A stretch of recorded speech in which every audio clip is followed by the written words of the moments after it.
How's it going, everyone? This is Taylor Lewis with the Pulmonary Performance Institute, and today I want to talk about kind of how to integrate stability when we're trying to work a specific region of the body.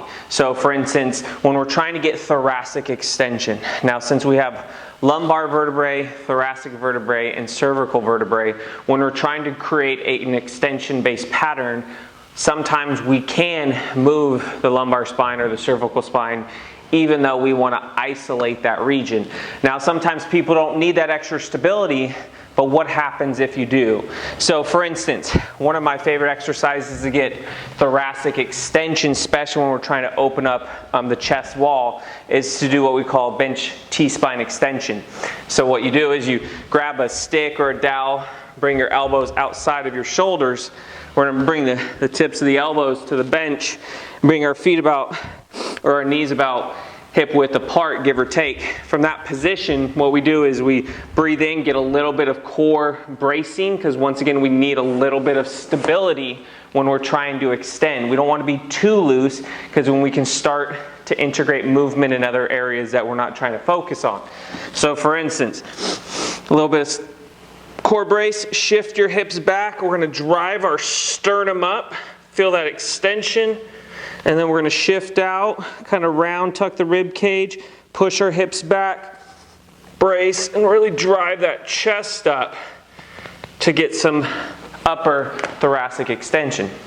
Now, some people have a little bit more laxity. They can move through their spine a little bit easier than others, and so sometimes that extension starts to go other places, like the lumbar spine, or you start to feel it in your neck. So one thing I like to add is we integrate an external component of stability to help increase internal stability or increase that bracing. Because once again, even though we're trying to move more in a region, we need to start on a stable base. So for instance, the great analogy is when you build a house, you need a good solid foundation to be able to build stuff, to be able to kind of live there for a while. Well, this is the same thing when we're trying to generate some form of movement. We want to get a good base to move around.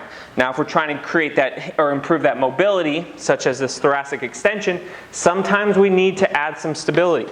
So what we do is we're going to put the stability ball in between the legs there.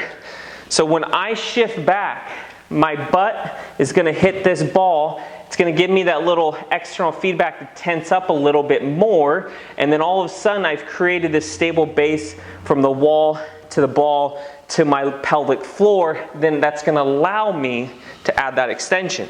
So we set up in the same position here, get a little bit of a breath, push your hips back, push them into the wall,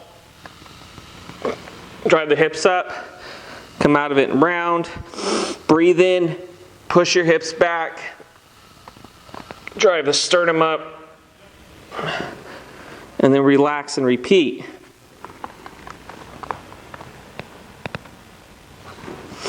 Now, some people are able to get that abdominal brace when they're doing the extension base. And when we're here doing this, I'm not trying to brace so much that I'm too tense. We need a little bit of stability in this lower portion, this abdominal region, so then when I try to drive extension, I'm not too loose that I get lumbar extension or I drive cervical extension. So if you can get it by breathing in, feeling that pelvic floor, feeling a little bit of that abdominal stiffness, and then extend back, phenomenal. But sometimes it's good just to have that little external feedback, push the hips into the stability ball, and get that little extra there. Now, sometimes people say, well, if I use the ball, I don't feel as if I get enough extension. Well, we have to consider is like enough extension is, well, too much extension is not necessarily a good thing.